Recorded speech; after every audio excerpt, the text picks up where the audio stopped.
lok manne gitiga tirini ko ni kono chente ni ini tiga gamuchara chene kerto chene kerto chende kerto gi chia in man de bedu pin ma fut pe cha ko wil nien ma gamuchara ke choyo jimi ko weng inge ini gamuchili adi umere ti gi chili adi duwe wek cheni matidi cha nyuma ditu dong ini dite mugeni itany meni chene kerto gitiga tiero an ngadi tier ina ya jwaka pa in Kekeni ya jwaka mala ming mapengeyo ngoma enti katimun ini beda jwaka pa in Kekeni bien iti agamo chiling ali mia biji due eno expand pa inti ali mia biro ina jwaka mala ming ina jwaka Kekeni ngadi tieri pa iye di tieru in Kekeni ini dia chikairi kamoni igam ali mia rio Kekeni doget ente miri cham dek ma ali babi lunch eni ali mia chet piara biji due pe tika niang imi dere chet gang tioni chi mat maroa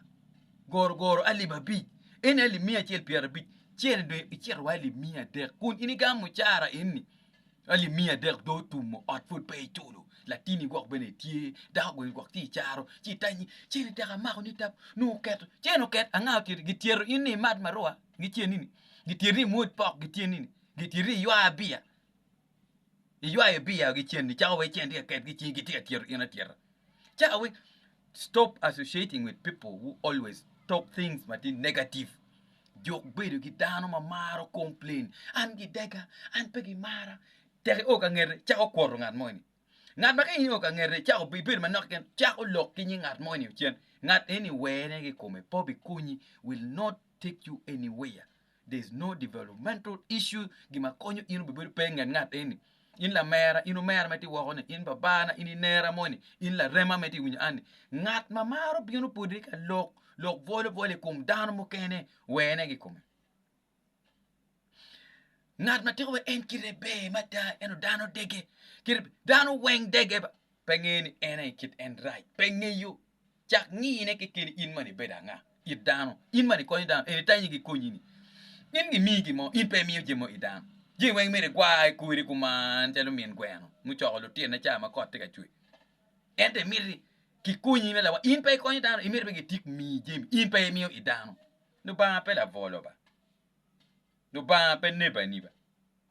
no ba pe nero ita me jimi gi mi la wanje in pe mi jimi dano ba koko ni malo cha weng ine ibe dano right ine dano ma right bit pinyi nene Kekeni in mona nga Bot society. In mon ngaraga complain keken. It pen you win no ping on in gaka complain cha we kum dano. In money tika timongo it dano. Mu wek dano bo in. You are your own problem in a perpa in. So gente don't spend more than what you get. Don't spend more than your income. Pay ti chene ma duong loy chene ma ini no pe ti gi chene ma duong ma lo chene ma ini no ni chene ma ini no ko wega nyang ngarte tiri peke now o mer inte ti chilinga li mia bidwe ali mia bidwa ingware ka pa ot ma li mia rio de dong balance ali mia dek win mabe ali mia dek ki ingware che ka marmaru tiano ko ali ba bidja bid gor en ali mia chel piera bid de dong ali mia chel piera bid ba wi po wil food pay kero lunch gi gang ti sapa gang pare food pay kero lunch chama ali ba bit eni ali mia che pier bi cheni do ngali mia bi do tumo et food packer chente me gwo chimmi ni tigi chim smartphone time food pa lok ye transport me a gang me cher gang ti food pa lok ye me a gang ti du gang food pa lok ye data ma ini ker chim pa time food pa lok ye cheni do tumo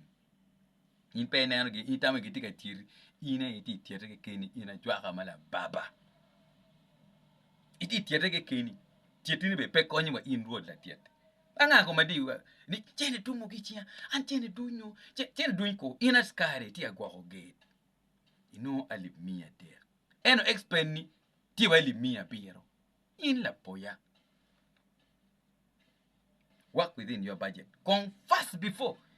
kay no mi chara kuma ma food pay mom kay cho chiri ino chili adi merti chili adi kay ni gama li mia dek kan mir ni chini mi tiu ke duwe po karo li meje karabi kay mer serve ko ni timini an pangeo eno juku koko ni gitika tieru wu chere wen gi jam